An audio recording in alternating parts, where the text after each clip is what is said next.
Most traders are focused on passing their prop firm evaluation, but that's only half the battle.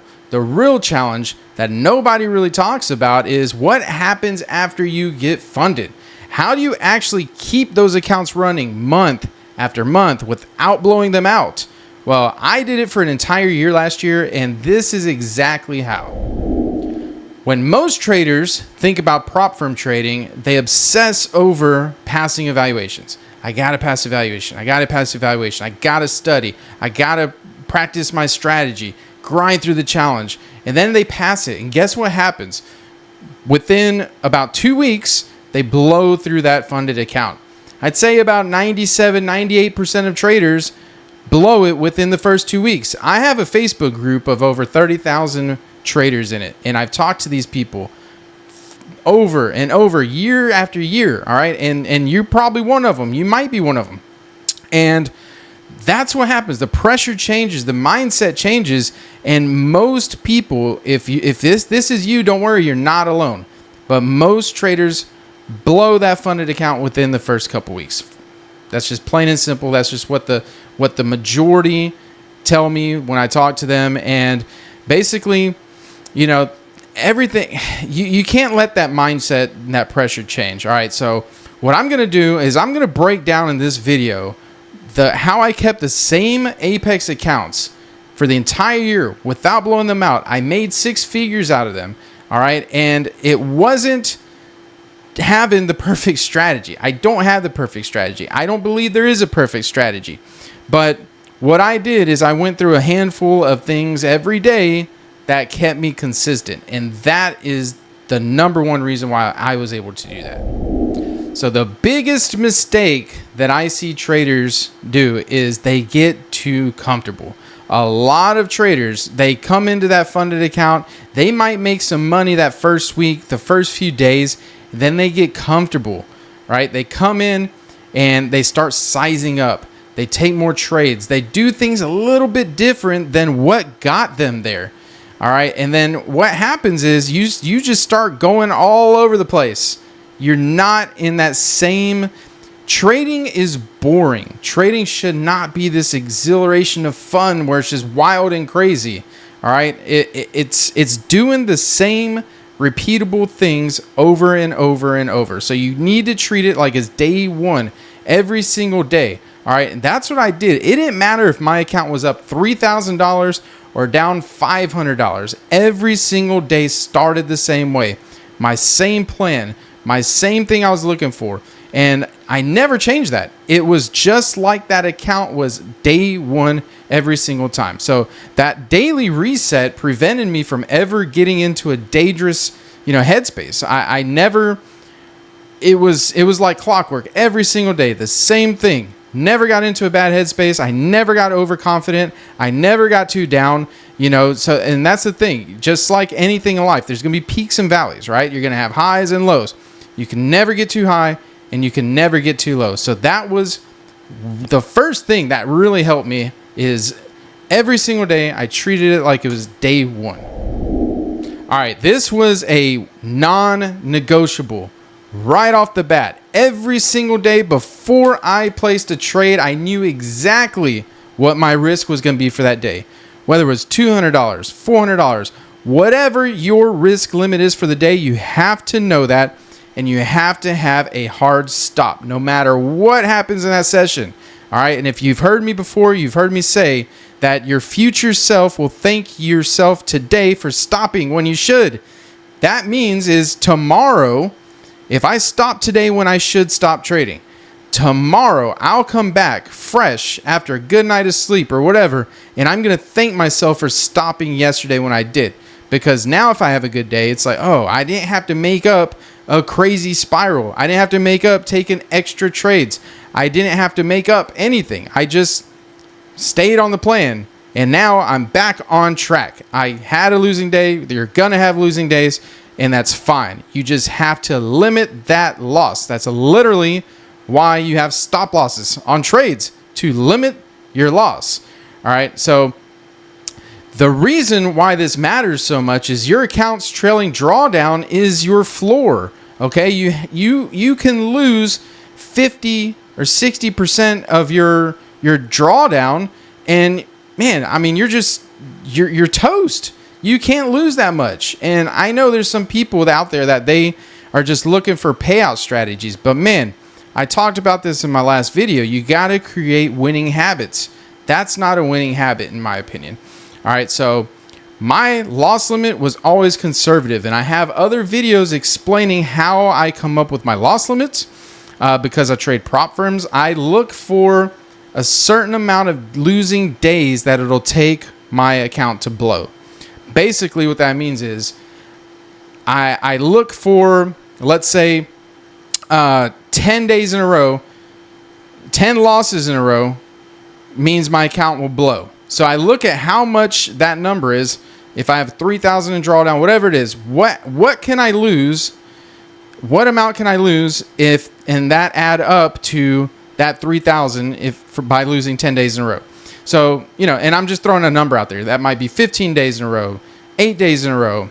And basically what that means is if I follow that, then I have to lose X amount of days in a row before my account blows. And what are the chances of losing that many days in a row? Well, it all depends on, your numbers and everything, but I know for me to lose 10, 12, 15 days in a row, there's got to be something really wrong. So that account naturally, even if I'm trading very bad, it's going to last for a while, right? If you just look at it from a pure numbers perspective. So big time rule. And like I said, that's a non-negotiable.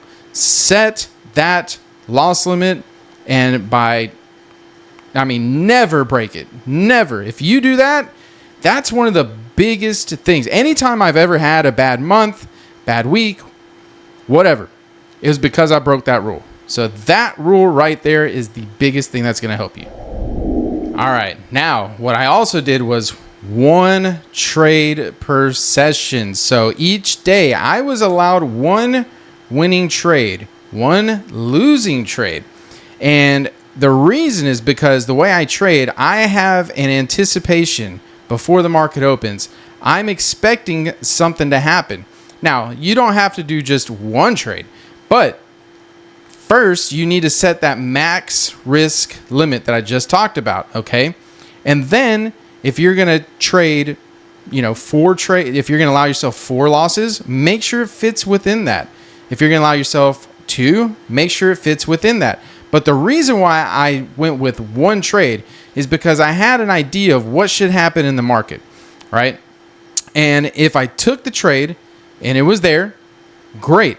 It would win or lose. And my thought process was, if it loses, then there's either me, I'm wrong, the market was bad, or both. And I probably shouldn't be in that market anyways. All right. And I'm okay with losses. That doesn't mean I'm always going to be right. Now, some days I do allow for 2 trades, okay, 2 losses. No matter what, I take one winner. If my winner hits my target, whatever it is, if it's 35 points, 40 points, 50 points, I'm done for the day. My win rate, let's say if my win rate on trade 1 is 70%, and this is why you have to track your numbers, and then it drops from there based on, taking more trades, then you gotta stop where your highest probability is, where your highest win rate is. All right. So for me, my thing is, if that first trade lost, and that means I'm wrong. Now, however, there could be times where that first trade loses, but it still continues in the direction I thought. That's where I might get in, hop in, take another trade, but it's within the same trade logic. Okay.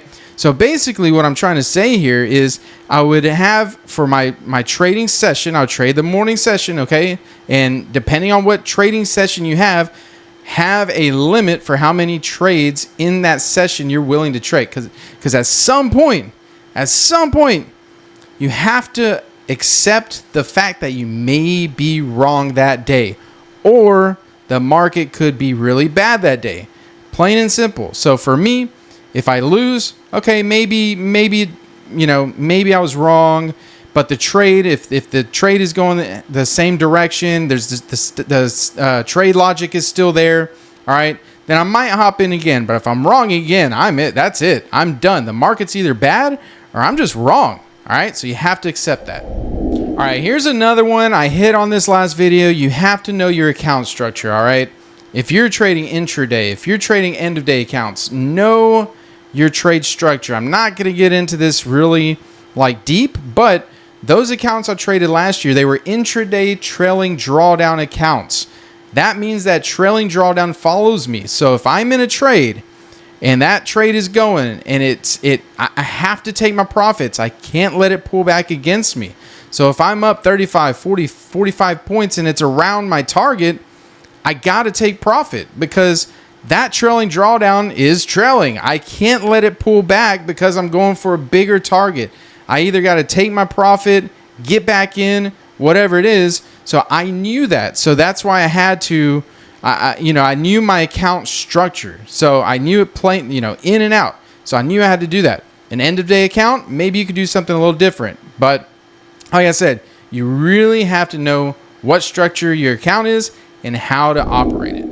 All right, so this last rule is actually a very hard one for a lot of people, okay? You gotta it's okay for some days to not take a trade. It's okay to have a flat P&L, a zero P&L, a no trade P&L, okay? It's okay. There's some days it's just not worth it, whether it's a high impact report day like a NFP, or we have a holiday, or whatever it is, or the market's just playing out ugly and choppy, and it's okay to sit on your hands because for every 0 day, guess what? You didn't have a losing day. So for me, in my opinion, cutting out as many losing days, that's going to get you further because, there's some people, and I've been through this, where you feel like you're stuck, right? You have your midline. Let's just say that's where you start, a $50,000 account.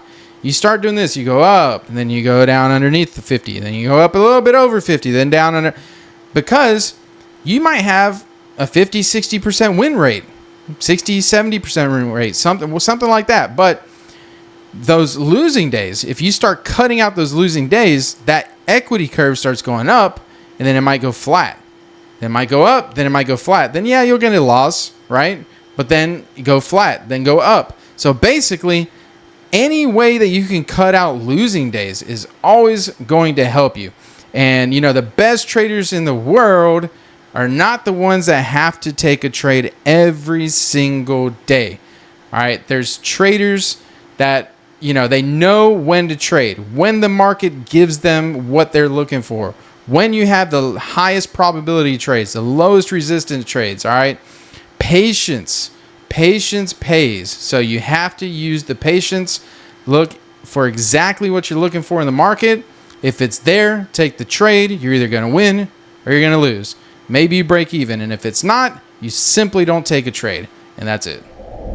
So in the end, that's exactly how I kept all my accounts. I didn't blow them. I treated every single day like it was a brand new day. Extreme discipline, writing out every single morning exactly what I'm doing, exactly what I'm looking for, writing out my rules that, hey, I'm not going to break this rule. I'm not going to risk more than this amount. I'm going to shut down after this loss. I know exactly what I'm going to do. Clarity every single day. I read it out loud every single day, and guess what? It worked out.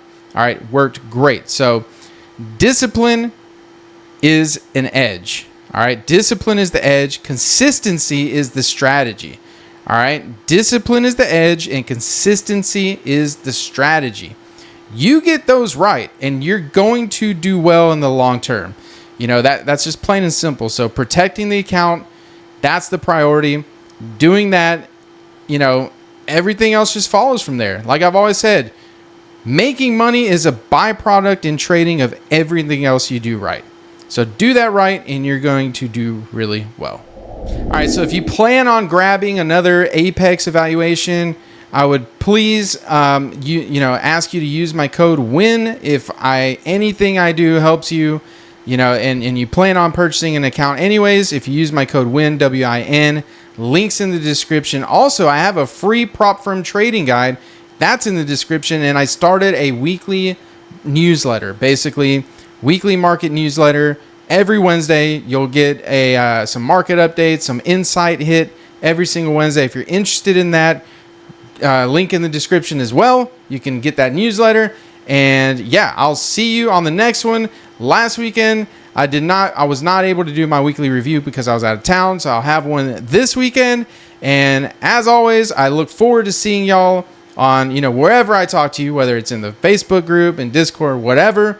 So I hope you all have a great day. We have a holiday coming up, obviously depending on when you watch this video. So as always, trade well, everybody, and take care.